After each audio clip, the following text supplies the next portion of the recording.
Hello students, welcome back to my channel UTD mathematics by Neeraj sir. और आज हम लोग chapter number 3 of class 10th linear pair of equation in two variable में exercise 3.1 start करने जा रहे हैं। लास्ट वीडियो में मैंने आपको इस चैप्टर का इंट्रोडक्शन दिया था और मैंने वहाँ पे आपको जो इक्वेशंस होंगी वो किस टाइप की बनती हैं वही मैंने आपको बता दिया था। आज मुझे आपको ग्राफिकल मेथड सिखाना है, ठीक है। तो आज मैं आपको ग्राफिकल मेथड सिखाऊंगा। तो देखिए, क्वेश्चन नंबर 1 है हमारे पास, from the pair of linear equation in the following problems and find their solution graphically. Graphically हमको इक्वेशंस का सॉल्यूशन करने हैं। तो देखिए यहाँ पे लिखा है 10 students of class 10 took part in a mathematic quiz. एक मैथमेटिक क्विज में 10 बच्चों ने हिस्सा लिया है। If the number of girls is 4 more than the number of boys, जो लड़कियां हैं वो लड़कों से 4 ज़्यादा हैं। Find the number of boys and girls who took part in the quiz. अब देखिए, एक क्लास के 10 बच्चे हैं, लड़के और लड़कियां दोनों हैं, और टोटल बच्चे कितने हैं? 10 हैं। तो देखिए, सबसे पहले हम यहाँ पे लिख लेते हैं लेट, जो आपके पास गर्ल्स हैं, ठीक है, उनको हमने ले लिया x, और जो बॉयज़ हैं उनको हमने ले लिया y। तो पहली इक्वेशन क्या उसने बोला कि जो टोटल बच्चे हैं वो कितने हैं? 10 हैं, यानी कि गर्ल्स प्लस बॉयज़ कितने हो गए? 10 हो गए। ये इक्वेशन नंबर 1 हो गई आपके पास, ठीक है। एंड दूसरी बात उसने बोली है जो गर्ल्स हैं वो 4 मोर देन है बॉयज़ से, तो ये रहे हैं बॉयज़, और लड़कियां जो हैं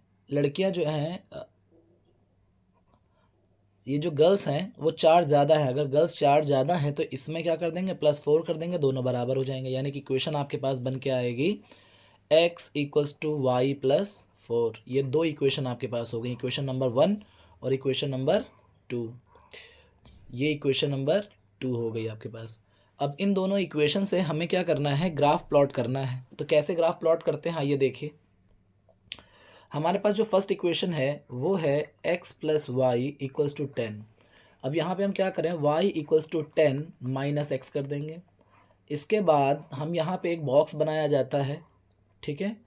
इस बॉक्स में यहाँ पे आप इधर ले लीजिए x, यहाँ ले लिख लीजिए y, और यहाँ से कॉलम डाल दीजिए। ये है फर्स्ट a है, और यहाँ पे क्या हो गया? ये पॉइंट b है। अब x की वैल्यू आप यहाँ पे कुछ पुटअप करिए और y की वैल्यू ऑटोमेटिक आ जाएगी।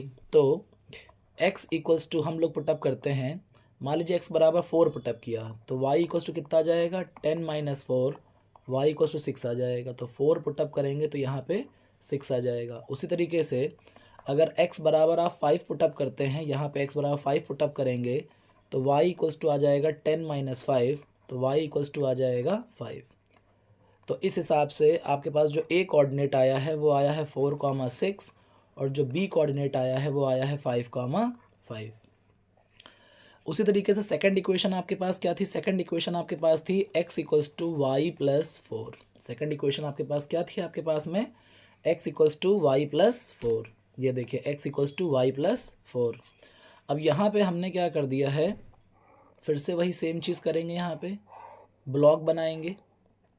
इस ब्लॉक में यहाँ पे लिखेंगे x, यहाँ पे लिखेंगे y, और इसको c मान लेंगे, इसको d मान लेंगे। अब y की वैल्यू कुछ भी रखिए कि ऑटोमेटिक x की वैल्यू आ जाए।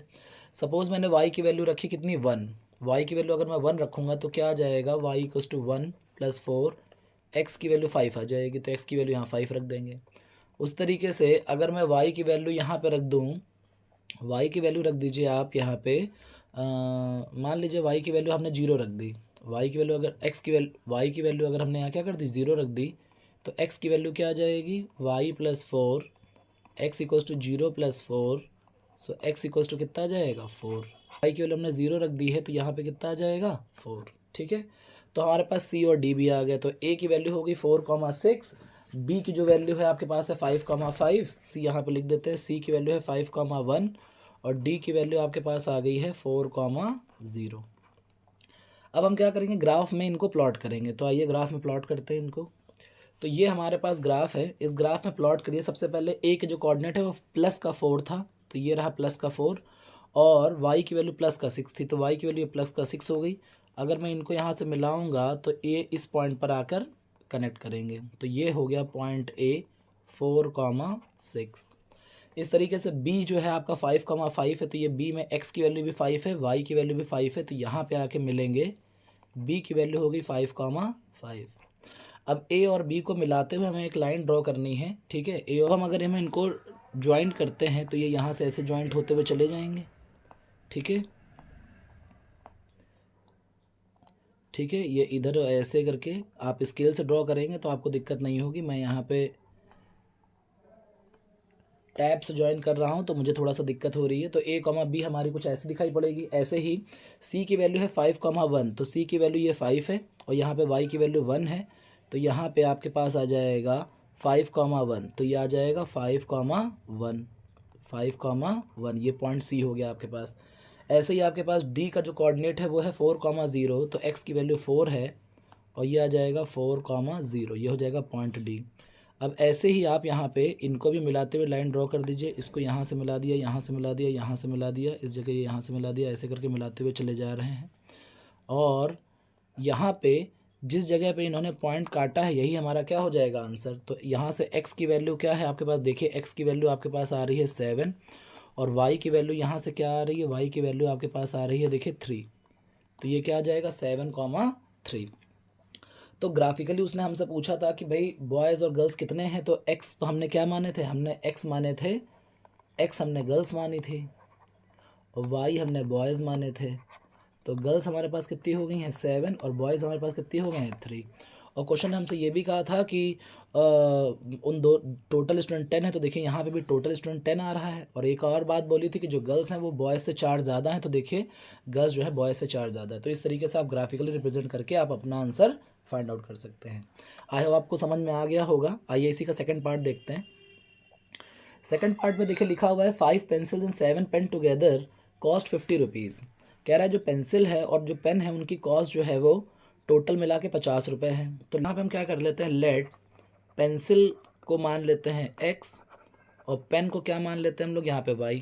अब यहाँ पे उसने बोल रखा है कि 7x, 7 पेंसिल 5 पेंसिल है 5x हो गया, प्लस पेन कितने हैं 7, तो ये 7y हो गया। दोनों का टोटल करके कितना रुपये आ रहा है, 50 रुपये आ रहा है।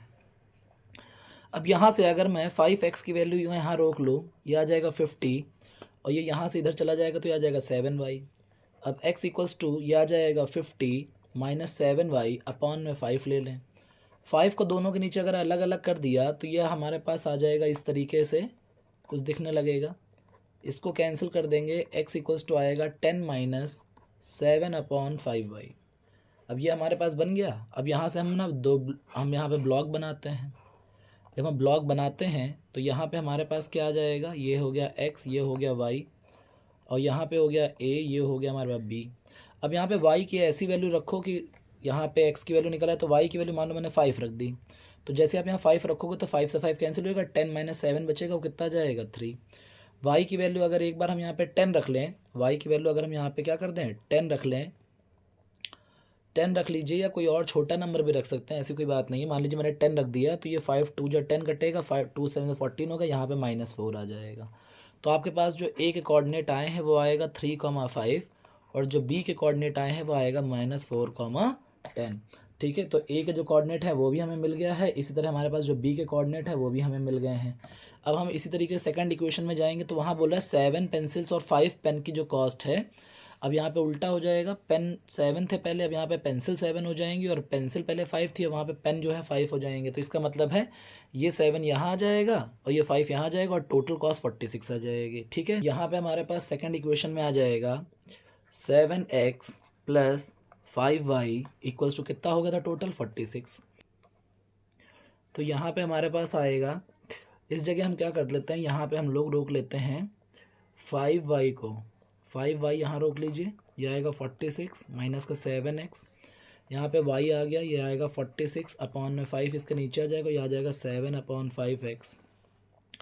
इससे इसको कैंसिल कर देंगे तो हमारे पास नंबर आ जाएगा y इक्वल्स टू 9.2 माइनस, इससे इसको कैंसिल कर देंगे तो हो जाएगा 1.4x। अब यहाँ फिर से एक बॉक्स बनाइए और इस बॉक्स में x और y का वैल्यू भर दीजिए। तो ये x आ गया, ये y आ गया, यहाँ पे ये हो गया c और ये क्या हो गया हमारे पास d। अब यहाँ पे x की वैल्यू कुछ रखिए, सपोज़ मान लीजिए x की वैल्यू मैंने यहाँ पे रख दी है 2 रख दीजिए, मान लो x की वैल्यू 2 रख दी, तो ये आ जाएगा 14 2 जा 28 हो जाएगा, 9.2 में से 2.8 चला जाएगा तो ये आपके पास आ जाएगा 6.4। ठीक है, और उसी तरीके से अगर मैं x की वैल्यू यहाँ पे 4 रख दूँ तो ये आ जाएगा 14 4 56 यानी कि 5.6 और 9.2 में से 5.6 अगर चला जाएगा, x की वैल्यू मैंने कितनी रखी 4, और यहाँ पे अगर वो माइनस कर देंगे तो यहाँ पे बचेगा 3.6। अब हमारे पास c के जो कोऑर्डिनेट आ गए हैं वो आ गए हैं 2,6.4, और d के जो कोऑर्डिनेट आ गए हैं वो आ गए हैं 4,3.6। ठीक है, तो आपके पास देखिए a के कोऑर्डिनेट भी आ गए थे, b के कोऑर्डिनेट भी आ गए हैं, c के कोऑर्डिनेट भी आ गए हैं, और d के कोऑर्डिनेट भी हमारे पास आ गए हैं। अब हम क्या करेंगे, कोऑर्डिनेट्स उसमें प्लॉट करेंगे तो हमारे पास कुछ ऐसा ग्राफ दिखाई पड़ेगा हमारे पास। ठीक है, देखिए हमने a की वैल्यू कितनी है 3,5 लगा दी थी, तो ये 3,5 हो गया हमारे पास, ये पॉइंट a था हमारे पास। इस तरीके से पॉइंट b की वैल्यू -4,10 थी, तो ये हमारे पास पॉइंट b हो गया, और a और b को हमने ज्वाइंट करा दिया, तो ये हमारे पास ये रेड वाली लाइन बन गई है। इसके बाद 2,46 है, 2,64, तो 2,64 हमारे पास ये कोऑर्डिनेट आ गया इस जगह पे, यहाँ पे ये 2 है और ये पॉइंट है 2,64, तो हमने यहाँ पे ये पॉइंट ले लिया, ये पॉइंट हमारा सी हो गया। ऐसे ही पॉइंट डी हमारा कितना है 4,36, तो यहाँ पे 4 है देखिए एक्स की वैल्यू, और यहाँ पे 3.6 पे हमने बीचों बीच में वैल्यू ले ली, तो ये हमारे पास पॉइंट डी हो गया। इनको मिलाते हुए मैंने ये पर्पल वाली लाइन खींच दी है। ये दोनों लाइन जिस जगह पे इंटरसेक्ट कर रही हैं वो कहाँ कर रही हैं, वो 3,5 पे ही इंटरसेक्ट कर रही हैं। अगर 3,5 पे कर रही हैं तो हमारे पास जो एक्स की वैल्यू है वो 3 है, और जो वाई की वैल्यू है वो कितनी है 5 है। तो एक्स हमने किसको माना था, पेंसिल को, तो हमारी एक पेंसिल और जो एक पेन है वो 5 रुपये का। तो यही हमारे पास क्या होगा आंसर। इसी को कहते हैं ग्राफिकल रिप्रेजेंटेशन। थोड़ा सा यहाँ पे ग्राफ बनाने में दिक्कत होती है, ठीक है, ऑनलाइन, लेकिन हाँ आपको मैंने समझा दिया है चैप्टर बहुत अच्छे से। इसमें दोनों ग्राफ आपको समझ में आ गए होंगे। अगर नहीं समझ में आया है तो एक बार और वीडियो को चला कर देख लीजिए, आपको अच्छे समझ में आ जाएगा। Thank you. 2 क्या कह रहा है, कह रहा है On comparing the ratio a1/a2, b1/b2 and c1/c2, find out whether the lines representing the following pairs of linear equation intersect at a point, are parallel or coincident। तो देखिए 3 कंडीशन यहाँ पे हैं, और मैंने इस कंडीशंस के ऊपर मैंने आपको एक वीडियो बना के रखा है जो कि इसके इंट्रोडक्शन में आपको मिल जाएगा। तो हमें क्या करना है, a1 a2 b1 b2 c1 c2 को कंपेयर करके हमें चेक करना है कि वो किस टाइप की लाइन को, किस टाइप का ग्राफ रिप्रेजेंट करेंगे। तो देखिए यहाँ पे फर्स्ट पार्ट है आपके पास में, तो जी ये फर्स्ट पार्ट है, इसमें आपको क्या करना है, a1 b1 c1 और a2 b2 c2 की वैल्यू फाइंड आउट करनी है। तो देखिए ये ग्राफ यहाँ पे 5 है, तो a1 की वैल्यू क्या होती है, मैंने आपको बताया था कि a1 जो है ये 5 है, तो a1 की वैल्यू 5 है। अगर आपको नहीं समझ में आ रहा है कि a1 की वैल्यू 5 कैसे है, तो प्लीज़ इंट्रोडक्शन वीडियो देख लीजिए। a1 की वैल्यू 5 है, b1 की वैल्यू जो आपके पास है, ठीक है, वो आपके पास में -4 है, और c1 की वैल्यू जो है वो आपके पास 8 है। इस तरह से a2 की जो वैल्यू है हमारे पास वो 7 है, और b2 की जो वैल्यू है वो +6 है, और c2 की जो वैल्यू है हमारे पास है -9 है। इस बात का ध्यान रखिएगा कि ये जो c1 c2 है ये दोनों एक ही तरफ हों, इक्वल के इधर। जैसे मान लीजिए अगर ये +8 इक्वल के लेफ्ट साइड में है, तो दूसरी इक्वेशन में भी इक्वल के लेफ्ट साइड में ही सी होना चाहिए, एक इधर और एक उधर नहीं होना चाहिए। यहाँ पे देखिए सभी में सब लेफ्ट साइड में ही है, तो कोई दिक्कत वाली बात नहीं है। आप इस बात का ध्यान रखिएगा कि सी की वैल्यू एक इक्वेशन में इक्वल के एक तरफ और दूसरी इक्वेशन में दूसरी तरफ नहीं होनी चाहिए, दोनों सेम तरफ होनी चाहिए। ठीक है, अब हम यहाँ पे क्या करेंगे, कंडीशन लगाएंगे। तो देखिए a1/a2 की वैल्यू है 5/7, और b1/b2 की जो वैल्यू है वो है -4/6। अगर मैंने इसे काट के छोटा किया तो ये -2/3 आ जाएगा, क्योंकि a1/a2 की जो वैल्यू है, a1/a2 की जो वैल्यू है वो b1/b2 की वैल्यू के इक्वल नहीं है। और मैंने बताया था फर्स्ट कंडीशन में, अगर a1/a2 is not equal to b1/b2 है, therefore equations are intersecting at a point है। मतलब लाइनें कैसी हैं, इंटरसेक्ट एट अ पॉइंट है, एक लाइन पे काटे। मतलब इनका अगर मैं ग्राफ ड्रॉ करता तो ये ग्राफ कुछ इस टाइप का एक पॉइंट पर कटने वाला ग्राफ आपको दिखाई पड़ता। ठीक है, तो इसी तरीके से सेकंड वाली इक्वेशन के लिए चलते हैं। सेकंड इक्वेशन है आपके पास 9x + 3y + 12 = 0 and 18x + 6y + 24 = 0। अब देखिए, तो सेकंड वाले में आपके पास इक्वेशन में जो आपके पास है a1 की वैल्यू 9 थी, b1 की जो वैल्यू है आपके पास 3 है, और c1 की जो वैल्यू है वो 12 थी। उस तरह से जो a2 की वैल्यू थी वो आपके पास में 18 थी, b2 की जो वैल्यू है आपके पास में वो 6 थी, और c2 की जो वैल्यू है वो 24 थी। ये मुझे यहाँ पे ऐसे करके वैल्यू दे रखी थी। अब मैं फिर से चेक करूँगा A1/A2 की वैल्यू। A1/A2 की वैल्यू है 9/18, कैंसिल करेंगे तो आंसर आ जाएगा 1/2। इस तरीके से B1/B2 की वैल्यू चेक करते हैं, वो है हमारे पास 3/6। अगर हम काट देंगे तो इसका आंसर भी क्या आएगा 1/2। ऐसे ही हम C1/C2 की वैल्यू चेक करते हैं, वो है हमारे पास में 12/24। तो यहाँ से इसको काट देंगे तो ये कितना आ जाएगा 1/2। देखिए तीनों का रेशियो बराबर आ रहा है, तो हम लिखेंगे क्योंकि A1/A2 equals to B1/B2 is equals to C1/C2 है। तीनों कंडीशंस, तीनों जो रेशियो है वो आपस में इक्वल हैं। और इस कंडीशन के लिए मैंने आपको बताया ये सेकंड कंडीशन है। सेकंड कंडीशन मैंने बताया था कि अगर ऐसा कंडीशन आएगा A1/A2 B1/B2 C1/C2 तीनों इक्वल हो जाएंगे तो लाइनें कोइंसिडेंट हो जाएंगी। कैसी हो जाएंगी? कोइंसिडेंट, यानी कि एक के ऊपर एक चढ़ी हुई होंगी। एक लाइन ये होगी, एक लाइन इसी के ऊपर चढ़ी हुई होगी, दोनों लाइनें इसी में होंगी, तो ये कोइंसिडेंस लाइन्स है। इनफाइनाइट मैंने सोल्यूशन की तो लाइनें कैसी होंगी? So therefore equation are coincident. Coincident कह सकते हो या आप इन बोल सकते हो इनफाइनाइट मैनी सोल्यूशन। क्वेश्चन ने बोला था कोइंसिडेंट बताइए, यहाँ पे देखिए लिखा था कोइंसिडेंट बताइए, तो हमने कोइंसिडेंट नाम दिया हुआ है। ठीक है, फिर हमारे पास थर्ड इक्वेशन है 6x - 3y + 10 = 0 and 2x - y + 9 = 0। अब देखिए थर्ड वाले में हमें यहाँ पे हमारे पास जो A1 आएगा वो हमारे पास आएगा A1 = to and A2 = to. A1 की वैल्यू हमारे पास आ रही है 6, A2 की वैल्यू हमारे पास आ रही है 2, B1 की जो वैल्यू आएगी वो आएगी -3, B2 की जो वैल्यू आएगी वो आएगी -1, और C1 की जो वैल्यू आएगी वो आएगी 10, और C2 की जो वैल्यू आएगी वो आएगी +9। ठीक है, B1 B2 की वैल्यू पिछली बार यहाँ पे नेगेटिव थी। ठीक है, देखिए यहाँ पे नेगेटिव है। A1 A2 6 और 2 है, पॉजिटिव है। B1 B2 की वैल्यू जो है वो -3 और -1 है, यहाँ कोई वैल्यू नहीं तो -1 है। C1 C2 +10 और +9 है। अब यहाँ पे हम रेशियो चेक करेंगे A1/A2, दिस इज 6/2, कैंसिल कर दें तो ये आ जाएगा 3/1। इस तरीके से B1/B2 चेक करेंगे तो ये आ जाएगा -3 -1, माइनस से माइनस कैंसिल हो जाएगा तो ये आ जाएगा 3:1। और C1/C2 चेक करेंगे तो ये आपके पास आएगा 10/9, जो कि कटेगा नहीं। तो हमें पता चला यहाँ पे कि A1/A2 जो है वो B1/B2 के इक्वल है, लेकिन ये दोनों जो है वो C1/C2 के इक्वल नहीं है। और ये कंडीशन क्या है? थर्ड कंडीशन है। और थर्ड कंडीशन में इक्वेशंस कैसी होती हैं? पैरेलल होती हैं। सो इक्वेशंस आर पैरेलल, यानी कि ग्राफ कुछ ऐसा दिखाई पड़ेगा कि दोनों लाइनें कैसी होंगी? पैरेलल होंगी। ठीक है, तो ये हमारा क्वेश्चन नंबर 2 था, जिसमें आप कोफिशिएंट यानी कि A1 B1 C1 A2 B2 C2 की मदद से आप बताएंगे कि हमारी जो लाइनें हैं, इक्वेशंस हैं, वो किस टाइप का ग्राफ प्लॉट करेंगी। आई होप आपको ये क्वेश्चन समझ में आ गया होगा। आइए नेक्स्ट क्वेश्चन देखते हैं। So this is the question number 3। On comparing the ratio A1/A2, B1/B2 and C1/C2, find out whether the following pair of linear equations are consist and inconsist। Consist और इनकंसिस्ट के लिए मैंने आपको बताया था, कंसिस्ट का मतलब होता है, कंसिस्टेंट का मतलब होता है जहाँ पे लाइनें काटती हों।